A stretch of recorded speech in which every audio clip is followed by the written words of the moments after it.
নমস্কার, নিউজ 18 বাংলায় ঠিক দুপুর 2:30 চলে এসেছি স্টুডিওয়ে। আমি অয়ন। মালদায় বড় সড়ো খুন আর তার হটস্পট ইংরেজ বাজার। হ্যাঁ, বিহার নয়, ইংরেজ বাজার যোগ।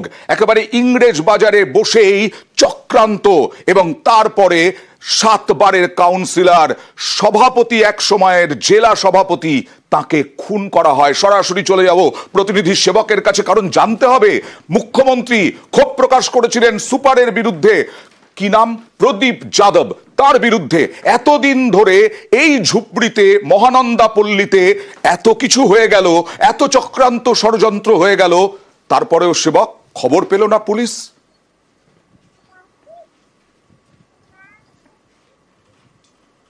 একদমই দেখো, যে অভিযোগ উঠছে যে মালদহের ইংরেজ বাজারে এই খুনের অন্যতম যারা চক্রী, তারা এখানে বসে ব্লুপ্রিন্ট তৈরি করে এবং ইংরেজ বাজারের মহানন্দা পল্লীতে মালদা কোতোয়ালি যে রাজ্য সড়ক, সেই রাজ্য সড়কের পাশে একটি বাড়িতে, সেখানেই এই এখনো অধরা রোহনের আস্তানা, রোহনের দিদার বাড়ি, সেখানেই বহিরাগত যুবকরা ছিল। প্রতিবেশীরা বলছেন তারা অজ্ঞাত পরিচয় অচেনা যুবকদের সেখানে কয়েকদিন ধরে থাকতে দেখছিলেন, রান্না বান্না খাওয়া দাওয়া করতে দেখছিলেন, মোটর বাইক নিয়ে তারা চলাফেরা করছিল। রোহনকে যখন জিজ্ঞাসা করা হয়েছিল, এই রোহন রজক, সে বলেছিল এরা তার বন্ধু। ফলে স্থানীয় বাসিন্দারা তারা চিন্তা করেননি, কিন্তু খুনের পর থেকেই বেপাত্তা হয়ে যায় ওই যুবকেরা। আর পুলিশ অভিযান চালায় এই বাড়িতে। পুলিশি অভিযানের পর এখন তালাবন্ধ অবস্থা। রাজ্য সড়কের পাশে পরিত্যক্ত, কার্যত দেখতে অনেকটা পরিত্যক্ত বাড়ি, এখানে বসেই ব্লুপ্রিন্ট তৈরি হয়, এখানে থেকেই ঘাটি গাড়ে দুষ্কৃতীরা, এমনটাই কিন্তু মনে করছেন তদন্তকারী পুলিশরা। আর এই যে রোহন, তার ভালো নাম কৃষ্ণ রজক, যাকে সিসিটিভি ফুটেজে গুলি চালাতে দেখা গিয়েছে, এমনটাই পুলিশ জানিয়েছে। আর এই রোহনের ভাই, যাকে আমরা রজক ব্রাদার্স বলছি, রোহনের ভাই অমিত রজককে আজকে গ্রেফতার করা হয়েছে। অমিত রজক ঝলঝলিয়া ব্যারাক কলোনি এলাকায় থাকে ঝুপড়িতে, সেখানে মায়ের সঙ্গে থাকতো অমিত। সে প্রকাশ্যে দুধের ব্যবসা আসছে, চক্রান্ত হচ্ছে। একজন প্রভাবশালী মুখ্যমন্ত্রী বলছেন প্রথম থেকে তার সঙ্গে কাজ করছিলেন এই দুলাল সরকার, তাকে খুন করলো। এই সিসিটিভি থেকে জানা যাচ্ছে যে রোহন, অমিত, তারা দুই ভাই। তৃণমূল নেতা খুনে এরাই মূল চক্রী। পুলিশের জালে অমিত রজক অর্থাৎ রোহনের ভাই, রোহন বেপাত্তা।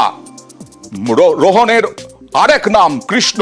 সিসি ক্যামেরা ফুটেজে রোহনের উপস্থিতি। ঘটনার পর থেকেই গা ঢাকা, আর পুলিশ কোনো খবর পেল না। এরকম একজন দীর্ঘদিনের রাজনীতিক, প্রভাবশালী, হেভিওয়েট নেতা, তাকে খুন করার ষড়যন্ত্র হলো। এই প্রতিবেশীরা কি বলছেন এই রোহন এবং অমিতের একবার দেখাবো। অমিত একজন ধরা পড়েছে, তাকে আপনারা চিনেন? হ্যাঁ, উনি আমাদের আসে যাওয়া দুধ দিত সেটা, সেই হিসাবে আমরা চেনাশোনা জানি। আমরা তাদেরই কোনো রিলেটিভের বাড়ি কি? হ্যাঁ, ওর দিদার বাড়ি। একদিন দুদিন দেখেছি বাইরে থেকে আসা লোক, আত্মীয় স্বজন ভেবেছি বা বন্ধু বান্ধব ভেবেছি। তারা বলছে ব্যবসা করি, সেই হিসাবে লোকজন আসে। হ্যাঁ, বেশি বয়স না, এই 18, 19, 20 বছর এরকমই হবে। না না না, এইদিকে দেখছি হাড়িতে করে জল ভরছে, এটাই দেখেছি। একদিন দেখলাম মোটরসাইকেল করে বেরিয়ে গেল। ঘটনার পরে ওই যুবকদের কি আর তো দেখতে পাচ্ছি না। এটা তো একদম রাস্তার পাশে বাড়ি। হ্যাঁ, আর দুলাল সরকারের অফিসটাও এর থেকে কাছাকাছি। একদম কাছাকাছি। কত দূর এখান থেকে? 5 টাকা ভাড়া। মানে এখান থেকে কি নজরদারি চালানোর সম্ভাবনা থাকতে পারে? হ্যাঁ, থাকতেই পারে। আমরা 2-3 দিন দেখেছি অচেনা ছেলে জল পড়ছে। আমরা তো কথা বলতে যাইনি, আমরা জাস্ট আমরা বাড়ি থেকে যে জল নিতে আসতে, ওই যে থাকতো এখানে তার বন্ধু ভাবতাম।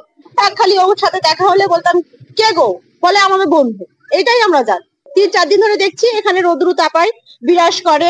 বাইক লক্ষ্য করিনি, হেঁটে হেঁটে আসতো, বাজার করে নিয়ে আসতো, এখানে রান্না বাড়ি খাওয়া দাওয়া করতো। কন্টিনিউ থাকতো সেটাও না, মাঝে মাঝে থাকতো, মাঝে মাঝে থাকতো না, এরকম করতো। ঘটনার পরে তো দেখাই যাচ্ছে না, 2 তারিখ থেকে তো দেখতেই পাচ্ছি না। আমরা তো সন্ধ্যাবেলা বেরিয়ে হতে পারছি না, আমাদের ভয়ে তো ঘরে তালাতে ঘরেই থাকছি, একটা আতঙ্ক ব্যাপার। খুব স্বাভাবিক। দুলাল সরকারের নিরাপত্তা নেই, দিতে পারেনি পুলিশ। দুলাল সরকারের অফিস 5 টাকা ভাড়া, সেই জায়গায় গেল এই দুষ্কৃতীরা, খুন করলো। আর এই অমিত আর রোহনের বিরুদ্ধে এর আগেও কি অপরাধ প্রবণতা কিছু ছিল সেবক?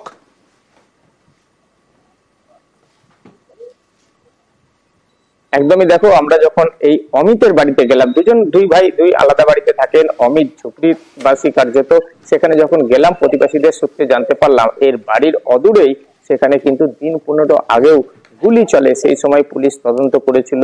এরপর এখানে অমিতের যোগ স্পষ্ট এখনো নিশ্চিত না হলেও তার বাড়িতেও পুলিশ সেই সময় কিন্তু খোঁজ খবর চালিয়েছিল। ফলে সেই সময় পুলিশের ভূমিকা কি ছিল অমিতকে ধরপাকড়ের ক্ষেত্রে, সেই সময় আদৌ অতটা উদ্যোগ নেওয়া হয়েছিল অথবা তার কি যোগসাজশ ছিল বা যোগসাজশ ছিল না, এখন কিন্তু সবটাই খতিয়ে দেখা হচ্ছে। কারণ সন্ধে নাগাদ সেই সময় এই বাড়ির অদূরেই গুলি চলেছিল। আর এখনো পর্যন্ত এই যে রোহন, যেটা জানা যাচ্ছে রোহনই কিন্তু অন্যতম চক্রী। এই যে ভাই অমিত যাকে ধরা হয়েছে সে পুরো পরিকল্পনার যোগসাজশে যুক্ত, এমনটা পুলিশ বলছে। আর প্রকাশ্যে উপস্থিত থেকে শুট আউটে অংশ নেওয়া, গুলি চালানো, সেটা কিন্তু রোহন, যে ঘটনার পর থেকে একেবারে নেতৃত্ব দিয়েছে এই মার্ডারে। এই রোহন এখন গা ঢাকা দিয়ে আছে। রোহনকে কত দ্রুত পুলিশ গ্রেফতার করতে পারে সেটাই এখন দেখার। আর 10 লক্ষ টাকা নাকি সুপারি নিয়েছিল। মালদায় তৃণমূল নেতা খুনে চাঞ্চল্যকর দাবি করলেন ইংরেজ বাজারের পুরপ্রধান কৃষ্ণেন্দু নারায়ণ চৌধুরী। মোটা অঙ্কের সুপারি দেওয়া হয়, কিন্তু কে সুপারি দিল? খুনের পেছনে কার হাত?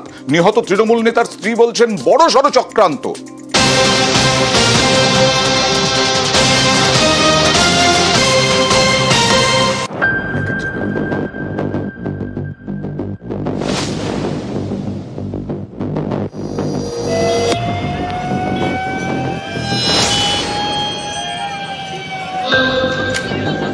দুটো লোকাল আছে আর বাকি বাইরের আছে।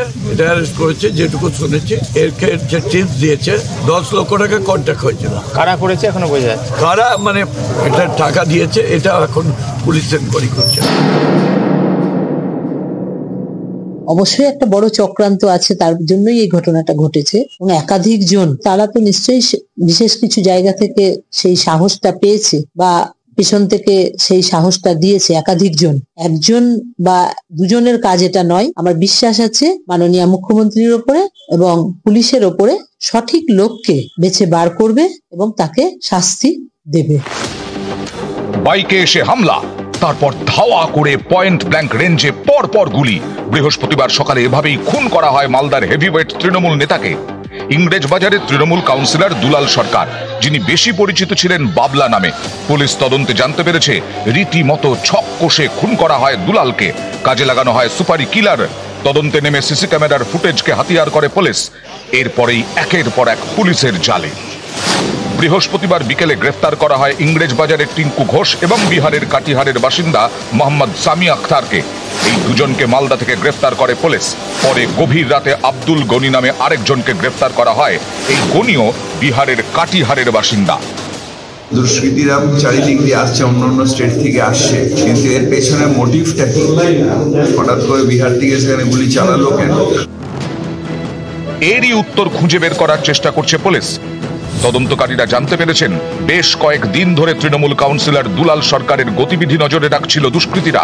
তাকে খুনের জন্য মোটা টাকা সুপারি দেওয়া হয়, কিন্তু কে দিল সুপারি? অবশ্যই একটা বড় চক্রান্ত আছে, তার জন্যই এই ঘটনাটা ঘটেছে। এবং একাধিক জন, তারা তো নিশ্চয়ই বিশেষ কিছু জায়গা থেকে সেই সাহসটা পেয়েছে বা পেছন থেকে সেই সাহসটা দিয়েছে একাধিক জন। একজন বা দুজনের কাজ এটা নয়। আমার বিশ্বাস আছে মাননীয় মুখ্যমন্ত্রীর ওপরে এবং পুলিশের ওপরে সঠিক লোককে বেছে বার করবে এবং তাকে শাস্তি দেবে। মালদা থেকে সেবক দেব শর্মা, নিউজ 18 বাংলা।